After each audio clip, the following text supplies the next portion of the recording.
आज ना हम आपको एक ऐसा देसी नुस्खा बताता हूँ, जिंदगी में कोई कफ सिरप की जरूरत नहीं पड़ेगी। खांसी छाती में जितना भी बलगम है, सर्दी जो भी है, बहुत प्यारा तरीका बता रहा हूँ। क्या करना है, पहले पानी को कढ़ाई में डालना, उसके अंदर थोड़ा सा गुड़ डाल देना, उसके बाद हरी इलायची का पाउडर, अजवाइन और काली मिर्च, इनको डाल देना, थोड़ी देर इनको घुमाना।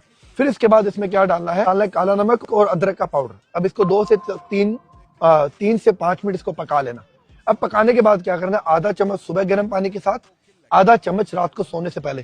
जितना भी बलगम जमा है या खांसी है या सर्दी है, 2 दिन में क्लियर हो जाएगी।